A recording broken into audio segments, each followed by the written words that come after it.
अस्सलाम वालेकुम। Ertugrul season 2 की एपिसोड नंबर 12 के एक छोटे से ओवरव्यू के साथ हाजिर हूँ।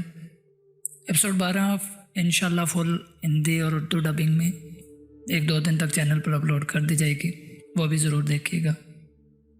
एपिसोड 12 का आगाज़ होता है दिली दमीर से। वो पूछते हैं आका अर्तगल कहाँ गए हैं। रोशान और नूरगुल कहते हैं कि वो अपने ज़ख्म दिखाने आरिफ साहब के पास उनके खेमे में गए हैं। तो दिली दमीर उन्हें समझाते हैं कि जरगे तक कुछ भी सख्त कदम ना उठाना, नहीं तो हमारे लिए और मुश्किलात हो जाएंगी। उधर आरिफ साहब अर्तगल के हाथ पर मरहम पट्टी करते हैं। अर्तगल पूछते हैं कैसी हालत है आरिफ साहब। आरिफ भाई बोलते हैं अर्तगल मैं आपसे झूठ नहीं बोलूँगा, ये बात समझ लें कि तलवार पकड़ना इंतहाई मुश्किल होगा, लेकिन गनी ने ज़बरदस्त काम किया है, नहीं तो शायद मुझे आपका हाथ काटना पड़ता। अर्तगल मुस्कुराते हैं और कहते हैं एक बात अच्छी है कि मेरे 2 हाथ हैं, मैं इनके साथ इस हाथ से जंग करूँगा। अगर ये भी नकारा हो गया तो मैं अपने दांतों से इनके कलेजे चबा डालूँगा। फिर आरिफ साहब अर्तगल को दवाई देते हैं कि ये अलीमा सुल्तान से कहना है कि वो आपके हाथ पर रोज़ नई पट्टी करके लगाएंगी। अर्तगल पूछते हैं आरिफ भाई आप मेरे फ्राई मुझे वापस सौंपने के बारे में क्या राय रखते हैं। आरिफ साहब कहते हैं अर्तगल मेरा दिल तो आपके साथ है, लेकिन शायद मुझे मजबूरन अपने आका के आगे सर झुकाना पड़े, समझ नहीं आ रहा क्या करूँ। ये सब आप पर मुनहसर है, ज़रूरी चीज़ ये है कि आप उनसे क्या बात करते हैं। बाकी सरदार भी उलझन का शिकार हैं। फिर अर्तगल के लिए पैगाम आता है कि सरदार खुशनूद उन्हें अपने खेमे में बुला रहे हैं। अर्तगल जैसे ही आरिफ साहब के खेमे से निकलते हैं उनकी मुलाकात आलिया खातून से होती है। आलिया खातून उनसे बोलती हैं अल्लाह आपको हमेशा अपने बच्चों के साथ अमन और खुशी की ज़िंदगी दे। वो उन्हें समझाती हैं कि आपको इन सर्दियों में आराम करना चाहिए, आपकी ज़िम्मेदारियाँ तैमूर संभाल लेगा। अर्तगल बोलते हैं शुक्रिया खाला, अल्लाह आपको भी औलाद दे।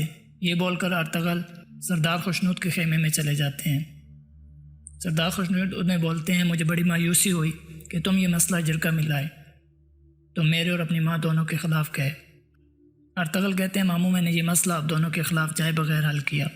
मुझे यकीन है कि जरगे का फ़ैसला इंसाफ और मबनी होगा। जरगे का जो भी फ़ैसला होगा उससे ना तो आपको दुख होगा और ना मुझे। इस पर सरदार खुशनूद अर्तगल की तारीफ़ करते हैं और कहते हैं कि तुम जितने बहादुर हो उतने ज़हीन भी हो। अगर तुम्हारे मरहूम वाले ज़िंदा होते तो उन्हें तुम पर फ़ख्र होता। अर्तगल वहाँ से इजाज़त लेकर उनके खेमे से चले जाते हैं, जबकि तैमूर जो खेमे के अंदर दूसरे हिस्से में मौजूद था वो अपने वालिद के पास आते हैं और कहते हैं कि आलिया अम्मी बिल्कुल ठीक कह रही थी, अर्तगल हमारे लिए बड़ा मसला बनेगा, वो हमारे तर्ज़ ज़िंदगी को बर्बाद कर देगा।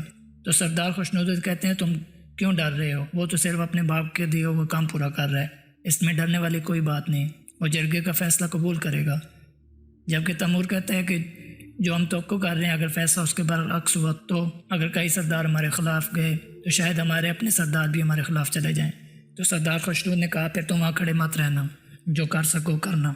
दूसरी तरफ हमज़ा जो कबीले से बाकर नोयान के पास चला गया था, वो नोयान को मिलने जाता है और उससे पूछता है कि तुम मुझसे क्या चाहते हो, आखिर तुम मुझे कत्ल क्यों नहीं करते। तो नोयान कहता है मुझे तुम जैसे तेज़ और बहादुर जंगजुओं की ज़रूरत है। हमज़ा कहता है तुम चाहते हो कि मैं अपनी कबीले से गद्दारी कर दूँ। वो कहता है नहीं, मैं तुम्हें कई जांबाजों के सिपहसालार बनने का मौका दूंगा। हमज़ा हैरान होता है और पूछता है ये कैसे होगा। तो नोयान कहता है अगर कई कबीला अलाउद्दीन के बजाय ताई खान की हुक्मरानी के तहत काम करे तो मैं उससे निस्त नबीयत नहीं करूँगा। उकताई खान की फ़ौज में तुम्हें इज़्ज़त और पैसे दोनों मिलेंगे। मैं तुम्हें खूबसूरत तरीन लड़कियाँ और तेज़ तरीन घोड़े दूँगा और बेहतरीन तलवारें। मैं तुम्हें एक ऐसी बड़ी फ़ौज का जरनेल लगाऊंगा जो पूरी दुनिया फ़तह कर लेगा। उधर अर्तगल अपने जांबाजों से बात करते हैं और कहते हैं कि तुम्हें कबीले के हर सरदार से जाकर अलग अलग मिलना होगा, उन्हें बताना होगा कि मैं जांबाजों का सरबराह क्यों बनना चाहता हूँ। उन्हें बताओ कि मैं ये ताकत की लालच में नहीं कर रहा। अगर नोयान के हमला करने से पहले हम इस पर हमला करते हैं हम कामयाब हो सकते हैं, नहीं तो नोयान हमें पूरी तरह तबाह कर देगा।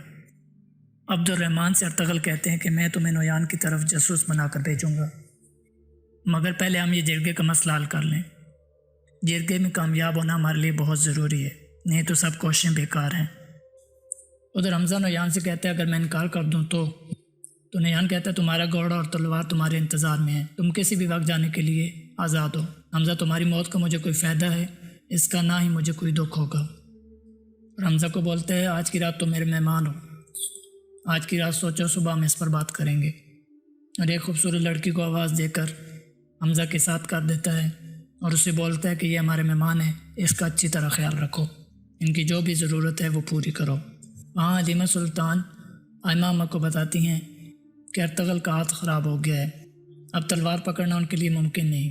تو وہ پوچھتی ہیں کیا ہوا ہے؟ تو انہیں بتاتی ہیں کہ اس گھٹیا شخص نویا نے ان کے ہاتھوں میں کیل ٹھونک دی تھی۔ یہ سن کر اماں حلیمہ اور حلیمہ دونوں رونے لگ پڑتی ہیں۔ دوسرے دن جرگہ شروع ہوتا ہے تو ارطغرل دہلی دمیر کے ساتھ جرگے میں حاضر ہوتے ہیں۔ اس کے بعد اماں حلیمہ اور سردار خوشنود آتے ہیں اور جرگے کا باقاعدہ آغاز ہوتا ہے۔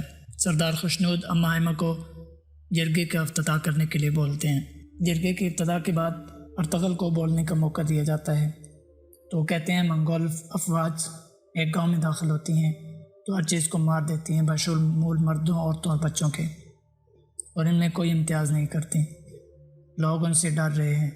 سب سے پہلے ہمیں اس ڈر کو ختم کرنا ہوگا، ہمیں لوگوں کی امید بننا ہوگا۔ پوری سردیاں بیٹھ کر جنگ کا انتظار کرنا بالکل ایسا ہے جیسے اپنے ہاتھ سے اپنی قبر کھودنا اور اپنی موت کا انتظار کرنا۔ گندھارو ارطغرل کو غصہ ہوتے ہیں کہ جو بھی کہنا چاہتے ہو فوری کہو۔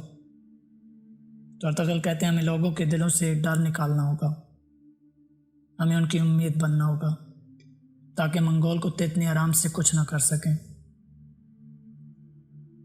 ارطغرل کے بعد تیمور کو بولنے کا موقع ملتا ہے تو وہ کہتا ہے ارطغرل آپ کس حساب سے یہ بات کر رہے ہیں؟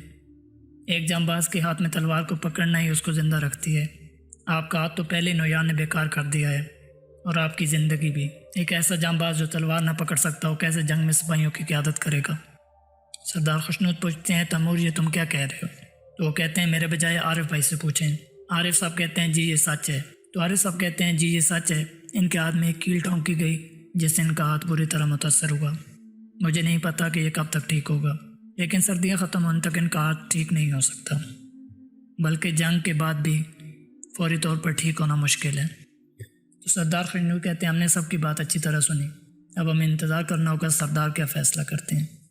جب تک ہمارے قبیلے دوبارہ علیحدہ نہیں ہو جاتے، میں حکم دیتا ہوں کہ تیمور تمام جانبازوں کی قیادت کرے گا، اور ارطغرل سے ایک سپاہی کے تمام فرائض واپس لیے جاتے ہیں جب تک کہ وہ مکمل صحت یاب نہیں ہو جاتے۔ پھر سرداروں سے پوچھتے ہیں کون کون اس بات سے متفق ہے۔ سب سے پہلے تیمور کا ہاتھ کھڑا کرتے ہیں، پھر گندارو، پھر اسی طرح تمام سردار کا ہاتھ کھڑا کرتے ہیں۔ لیکن ارطغرل کو حیرت تب ہوتی ہے جب اس کی امی جان آئمہ خاتون بھی ارطغرل کے خلاف ہاتھ کھڑا کرتی ہیں، جس کے بعد کئی قبیلے کے تمام باقی سرداران بھی ارطغرل کے خلاف ہاتھ کھڑا کرتے ہیں، اور اس طرح یہاں ایپیسوڈ 12 کا اختتام ہوتا ہے۔ امید ہے آپ کو یہ اوور ویو پسند آیا ہوگا۔